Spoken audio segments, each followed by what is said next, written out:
Chapter 3 संख्याओं को देखने वाले हैं। तो चलिए सीधे वीडियो स्टार्ट करते हैं। तो हम कुछ बेसिक परिभाषा को सबसे पहले देखने वाले हैं। यहाँ पे देखिए नंबर ट्री बना हुआ है। यदि आपकी पुस्तक में ऐसा ट्री ना हो या संख्या ग्राफ ना हो तो आप इस वीडियो को देखकर भी बना सकते हैं। संख्याएं दो प्रकार की होती है। सबसे पहले काल्पनिक होती है, दूसरा वास्तविक होती है। काल्पनिक में क्या होता है, वर्गमूल के अंदर में यदि माइनस हो तब वह काल्पनिक कहलाती है।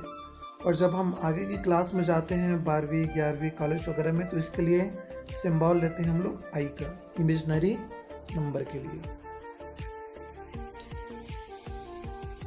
अब जैसे वास्तविक संख्या देखते हैं। वास्तविक संख्या दो प्रकार की होती है। सबसे पहला होती है परिमेय और दूसरा होती है अपरिमेय। यहाँ पर एक मिस्टेक है, प्रिंट मिस्टेक। यहाँ पे ये आपका केवल होगा वर्गमूल 2 ना, माइनस यहाँ पे नहीं होगा, तो माइनस को आप कर लीजिए प्लस। यहाँ पर ये प्रिंट मिस्टेक हुआ है। तो हमने क्या देखा, काल्पनिक और वास्तविक। अब वास्तविक को फिर से हमने दो भागों में बांटा, एक तो परिमेय संख्या और दूसरा इसका अपरिमेय संख्या। तो परिमेय संख्या के अंतर्गत जैसे देखिए पूर्णांक या फिर पूर्ण संख्या सब आने लगेगी। और अपरिमेय में क्या आता है, जो वर्गमूल के फॉर्म में होता है, जैसे कि वर्गमूल 2, वर्गमूल 3, जो अनावर्ती होता है और अनंत तक जाता है। यदि हम इसका वर्गमूल निकालें तो जब वर्गमूल निकालेंगे तब की स्थिति में क्या होगा, ये जो है अनंत तक जाएगा। जैसे वर्गमूल 2 का मान आप निकालिए, तो जब भी हम लोग वर्गमूल 2 का मान निकालेंगे उस स्थिति में इसका मान जो है वो अनंत तक जाएगा। आप देख लीजिए निकाल के, ये प्लस में है ना, प्लस कर देता हूँ मैं। या वर्गमूल 3 का मान निकालेंगे तो भी अनंत तक चला जाएगा। तो इसे हम लोग बोलते हैं अपरिमेय संख्या। याद रखिएगा, ऐसा वर्गमूल जिसका मान अनंत तक चला जाए और जो निश्चित संख्या तक जाती है उसे हम अपरिमेय के अंतर्गत नहीं रखते। जैसे वर्गमूल 4, यदि आप वर्गमूल 4 का वैल्यू निकाल रहे हैं तब तो 2 आ जाएगा।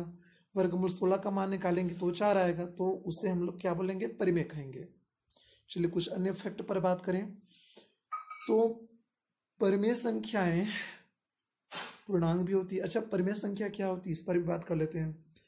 तो वे संख्याएं जिसको p/q के रूप में लिखा जा सके, मतलब बटे के रूप में लिखा जा सके, और वहां पर जो हर है उसका मान कभी भी शून्य ना हो, तब की स्थिति में उसे हम लोग परिमेय संख्या कहते हैं। इसके आगे दो चीजों को समझिएगा। परिमेय संख्या को हम फिर से दो भागों में बांटते हैं। सबसे पहला पूर्णांक, या तो परिमेय संख्या पूर्णांक के रूप में हो सकता है और दूसरा परिमेय संख्या भिन्न के रूप में होती है, जैसे कि 2/3, 8/5, ये सब भिन्न के रूप में, फ्रैक्शन फॉर्म में है।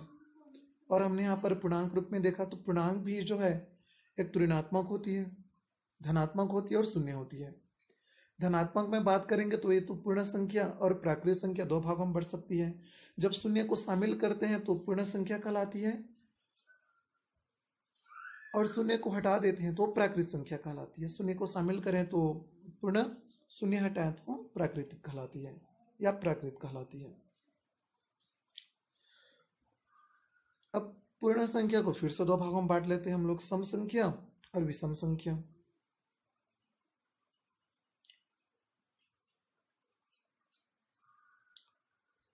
जैसे वास्तविक संख्या, भाज्य संख्या, अभाज्य संख्या। भाज्य संख्या क्या होता है, जो स्वयं और एक के अलावा किसी अन्य संख्या से भाग चला जाए। अभाज्य संख्या जो केवल एक और स्वयं से भाग जाती है। इसी प्रकार से आपने सह अभाज्य संख्या कभी न कभी सुना होगा। तो सह अभाज्य क्या होगा, जिनमें कोई उभयनिष्ठ नहीं होता। जैसे कि 9 और 16, हम 9 और 16 को एक ही संख्या से भाग नहीं दे सकते, तो इसे सह अभाज्य कहते हैं। अब इसके बाद जो बताने वाला हूं उसको ध्यान से समझिएगा।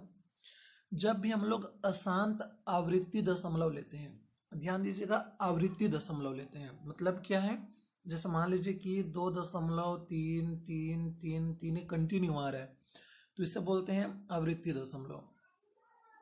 इस स्थिति में हम उसका निरूपण कैसे करते हैं? एक छोटा सा फार्मूला है, माइंड में रखिएगा, आप चाहें तो नोट कर सकते हैं, क्वेश्चन 1 मिनट में बन जाएगा, एग्जाम में पूछा जाएगा तो यदि एक ही संख्या का आवृत्ति हो रहा है, जैसे मान लीजिए कि 0.333 ऐसा आपको एग्जाम में पूछ दिया, तो क्या करते हैं, उसे हम संख्या को लेते हैं, जैसे x और बटा 9 करके लिखते हैं। जब दो संख्या का मान लीजिए आवृत्ति हो रहा है, उस स्थिति में उन दोनों संख्याओं को अंश में रखते हैं, जैसे एक्स वाई, और बटा करके हम लोग लेते हैं 99। तो इस प्रकार से 9 को इंक्रीज करते जाते, 3 संख्या हो तो क्या लेंगे, एक्स वाई जेड बटा 999।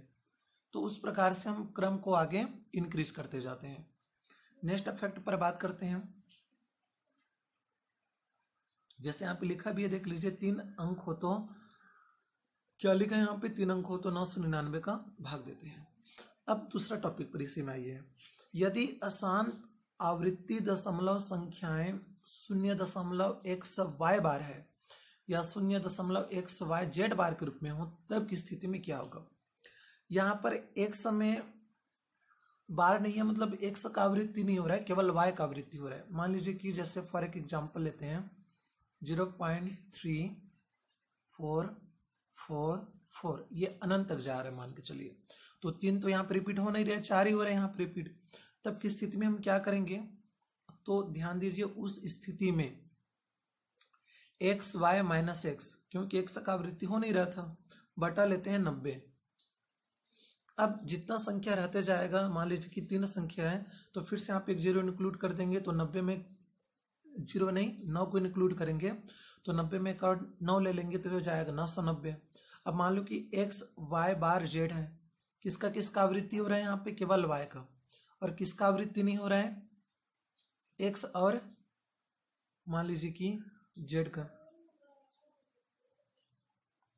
तब की स्थिति में क्या आएगा, देखिए यहाँ पे ये भी प्रिंट मिस्टेक हल्का सा, यहाँ पर ना वाई और जेड दोनों का आवृत्ति हो रहा है ना, तो किसका आवृत्ति नहीं हो रहा है, एक्स का, तो जैसे एक्स वाई जेड पहले तो पूरा लिख देते हैं, और जिसका आवृत्ति नहीं होता है उस संख्या को रखा जाता है।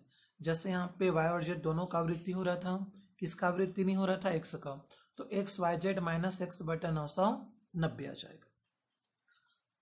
तो ध्यान से अच्छे से आप सूत्र को नोट कर लीजिए, बहुत काम का चीज है, मेन एग्जाम में आपका समय या फार्मूला बचा सकता है। और जब आप स्टडी करें तो प्रयास कीजिएगा पुस्तक स्टैंडर्ड हो, जैसे कि उपकार, या आप अरिहंत ले सकते हैं। मैं सबसे पहले रिफर करता हूँ उपकार को ही, मैं उपकार की पुस्तक से भी आपको बता रहा हूँ, तो थैंक यू उपकार प्रकाशन को। नेक्स्ट टाइम देखिए, सबसे ज्यादा इंपॉर्टेंट जो अभी प्रेजेंट टाइम में एग्जाम में पूछा जाता है, आपको जैसे यहाँ पे संख्या दे देगा, मान लीजिए कि आपको जैसे यहाँ पे संख्या दे देगा